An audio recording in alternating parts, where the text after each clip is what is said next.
మహాగణాధిపతయే నమః. ఓం గురుభ్యో నమః. ఓం శ్రీమాత్రే నమః.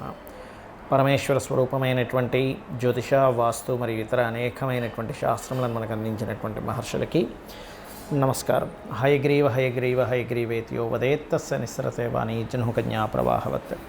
అరుణాం కరుణాతరంగితాక్షీం ధృతపాశాంకుశపుష్పపానచాపాం అనిమాదిభిరావృతాం మయూకైః అహమిత్యేవ విభావయే భవానీం. శ్రీమాత్రే నమః. ప్రేక్షకులకి ఆ లలితాంబిక అమ్మవారి యొక్క అనుగ్రహం పరిపూర్ణంగా కలగాలని మనస్ఫూర్తి కోరుకుంటూ మనం ఈరోజు చెప్పుకోవే టాపిక్ ఏమిటి అంటే, కర్మకారకుడైనటువంటి శని భగవానుడు జూన్ 29వ తేదీ నుంచి కుంభరాశిలో ఉన్నటువంటి శని భగవానుడు వక్రిస్తున్నాడు. వక్రించి దాదాపుగా నవంబర్ 14వ తేదీ వరకు కూడా ఈ వక్రగతి ఉంటుంది. అంటే ఆల్మోస్ట్ 4.5 నెలల పాటు ఈ వక్రగతి అనేటువంటిది ఉంటుంది. సో ఈ వక్రగతి కుంభరాశిలో ఉండి మకరం వైపు చూస్తున్నందుకు 12 లగ్నాల వారికి ఎటువంటి విషయాల్లో బాగా కలిసి వస్తుంది, ఏ విషయాలలో పర్టికులర్గా జాగ్రత్తగా ఉండాలి, అదేవిధంగా ఎటువంటి పరిహార మార్గాలు చేసుకోవాలి. అలాగే వీడియో ఆఖరి వరకు చూడండి. లగ్నం కానీ నక్షత్రం కానీ రాశి కానీ తెలియని వారు, ఒకవేళ ఏలినాడు శని, అర్ధాష్టమి శని, అష్టమి శని నడుస్తున్నటువంటి వారు ఎటువంటి పరిహారాలు చేసుకోవాలనేటువంటి విషయం కూడా నేను మీకు చెప్తాను. కుంభలగ్నము, కుంభరాశి, మీకు రాశిలో ఉన్నటువంటి శని భగవానుడు వక్రించి వెనక్కి వెళ్తున్నాడు.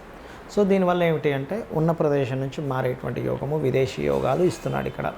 అయితే ఈ శని వక్ర అనేటువంటిది మీకు ఇచ్చేటువంటి బెనిఫిట్లో కొత్తగా ఏదైనా కోర్సెస్ చేయడానికి బాగా తోడ్పడుతుంది. హైయర్ ఎడ్యుకేషన్ బ్రహ్మాండంగా తోడ్పడుతుంది శని యొక్క వక్రగతి.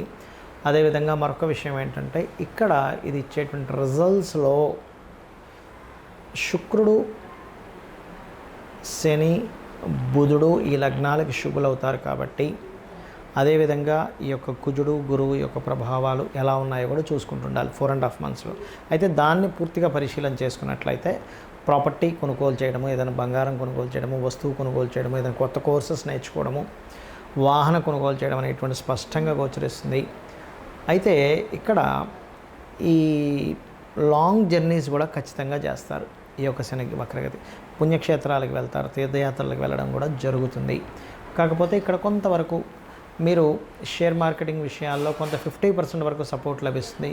కాకపోతే పర్టికులర్గా ఈ కుంభరాశి ఆర్ కుంభలగ్నం వారు ఫైనాన్స్ విషయంలో, బిజినెస్లో, అందులో ముఖ్యంగా స్కూల్స్, కాలేజెస్ లాంటి బిజినెసెస్లో ఇన్వెస్ట్మెంట్ చేసేటప్పుడు కానీ అటువంటి విషయాల పట్ల కాస్త జాగ్రత్తగా ఉండండి. ఎవరికైనా మనీ ఇచ్చే విషయంలో, లేదా ఎవరిదైనా బంగారం పెట్టుకొని డబ్బులు ఇస్తూ ఉంటారు, ఒక్కోసారి అది గిల్ట్ బంగారం అయ్యే ఛాన్స్ ఉంటుంది.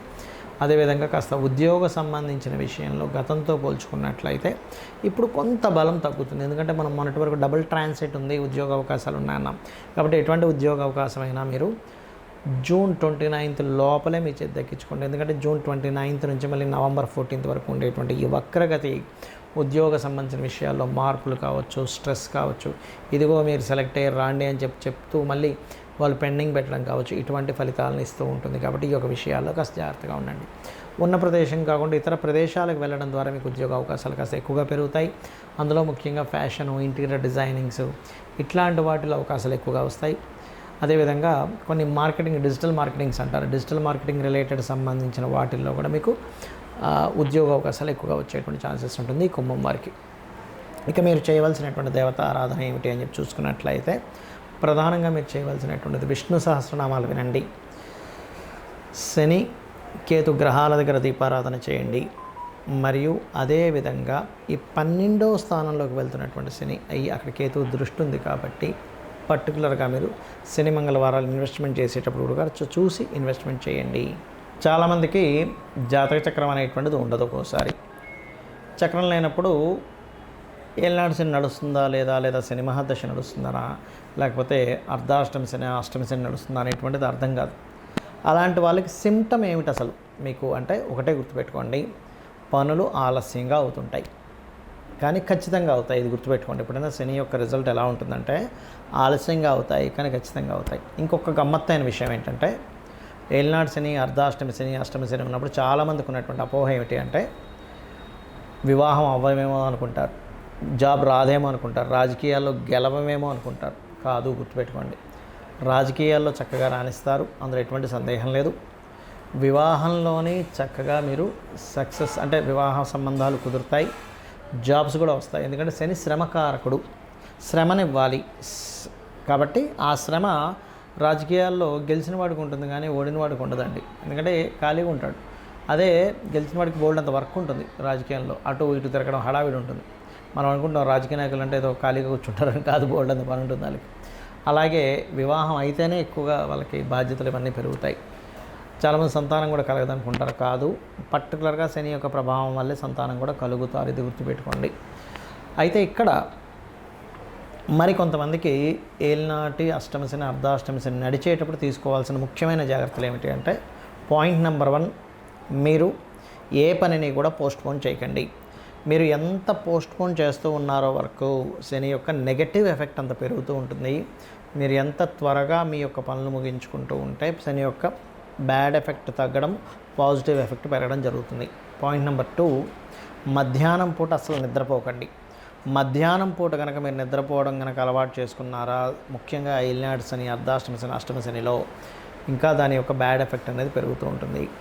వీలైనంత మటుకు త్వరగా నిద్ర లేవడం, కాస్త నైట్ టైం కొంచెం త్వరగా నిద్రపోయి ఉదయం త్వరగా నిద్ర లేవడం, ఎక్సర్సైజ్ చేయడం, వాకింగ్ చేయడం చేస్తూ ఉన్నట్లయితే బ్రహ్మాండంగా కలిసి వస్తుంది. అలాగే ఆలయాలు పర్టికులర్గా మీరు ఆంజనేయ స్వామి ఆలయము, సుబ్రహ్మణ్యేశ్వర స్వామి ఆలయము, అదేవిధంగా నరసింహస్వామి ఆలయము, గణపతి ఆలయము, లేదా రావి చుట్టూ ప్రదక్షిణాలు, సర్పాలయాలు ఉంటాయి.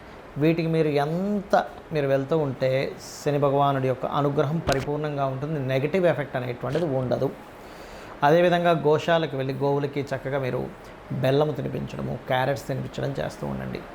ఇక మరొక విషయం ఏంటంటే, బాగా ఎక్కువ ఎఫెక్ట్ ఉంది. ఒక పక్క కొంతమందికి ఎలా ఉంటుందంటే, శని మహర్దశ నడుస్తూ ఉంటుంది జన్మజాతకంలో, గోచారంలో ఏలినాటి శని కూడా వస్తుంది. అప్పుడు మరింత ఎక్కువ స్లో అవుతాయి. అలాంటప్పుడు ఖచ్చితంగా మీరు తెల్ల నువ్వులు, కేజీంబావు తెల్ల నువ్వులు, నీలం రంగు వస్త్రము తీసుకొని శనివారం నాడు లేదా బుధవారం నాడు లేదా శుక్రవారం నాడు, బట్ శనివారానికి ఫస్ట్ ప్రిఫరెన్స్ ఇవ్వండి. ఆ రోజు మీరు ఖచ్చితంగా మీకు దగ్గరలో ఉండేటువంటి ఆలయంలో ఉండే పురోహితుడికి సంకల్పం చెప్పి మరీ దానం ఇవ్వండి. ఏలినాటి శని నడుస్తుందా, అష్టమ శని, శని మహర్దశ అని. అలాగే మరొక విషయం ఏంటంటే, శని ఎవరి మీద పగబట్టాడు, ఇది బాగా గుర్తుపెట్టుకోండి. శని పట్టింది, శనిలా తగిలాడు, ఇట్లాంటి మాటలు మాట్లాడదు, చాలా పెద్ద దోషం. ఎందుకంటే శని తన కర్మ తను చేసుకుంటూ వెళ్ళిపోతున్నాడు. మనకి ఏదైతే కర్మ ఉందో ఆయన అందిస్తూ వెళ్తుంటాడు. ఇది అర్థం చేసుకోవాలి. అంతేకాని నిందించడం వల్ల మరింత 100 రెట్లు ఎక్కువ దోషాన్ని మనం అనుభవిస్తాం శని భగవాను నిందించడం వల్ల. అలాగే మరొక విషయం ఏంటంటే, ఇక్కడ హోమాలకు ఎక్కువ అటెండ్ అవ్వండి. వీలైతే ఎక్కువ ప్రభావం ఉన్నవారు చండీ హోమం చేసుకుంటే ఖచ్చితంగా దాని ప్రభావం మీకు కనబడుతుంది, కళ్ళకట్టినట్టుగా పాజిటివ్గా. అదేవిధంగా మరొక విషయం ఏంటంటే, ముసలి వాళ్ళకి, బాగా ఏజ్డ్ పర్సన్స్ ఉంటారు, వారికి మీ దగ్గర పనిచేసేటువంటి పని వాళ్ళకి కావచ్చు, లేబర్స్కి కావచ్చు, వారికి మీరు వాళ్ళు సంతోషపడేలాగా ఒక 100 రూపాయలు 50 రూపాయలు డబ్బులు ఇవ్వడం కానీ, వాళ్ళకి ఏదైనా వస్త్రాలు ఇవ్వడం కానీ, వాళ్ళ పిల్లలకి ఏదైనా కొని ఇవ్వడం కానీ, వాళ్ళకి ఏదైనా పొలాలు ఏదో ఇవ్వడం కానీ చేస్తే కూడా కింద స్థాయి వాళ్ళు ఎప్పుడైతే సంతోషపడతారో శని భగవానుడి యొక్క అనుగ్రహం కూడా అంతే అద్భుతంగా లభిస్తుంది. ఇది గుర్తుపెట్టుకోండి. ఇక మరొక విషయం ఏంటంటే, మీరు ఎట్టి పరిస్థితుల్లో కూడా సాటర్డేస్ మిస్ అవ్వకుండా టెంపుల్కి వెళ్ళండి. రోజు వెళ్తే ఇంకా మంచిది, బట్ శనివారం మాత్రం మిస్ అవ్వకూడదు. అందులో పర్టికులర్గా శని హోరలో వెళ్తే ఇంకా మంచి ఫలితాలు ఉంటాయి. ఇది మెయిన్గా గుర్తుపెట్టుకోండి. ఇక మంత్రం చూసుకున్నట్లయితే, లలితా సహస్రనామాల్లో శని యొక్క ప్రభావం తగ్గడానికి అద్భుతమైన మంత్రం ఉంది. ఏమిటా అద్భుతమైన మంత్రము అంటే, ఓం అనాకలిత సాదృశ్య చుబుకశ్రీ విరాజితాయై నమః. ఇది చేసుకోవచ్చు.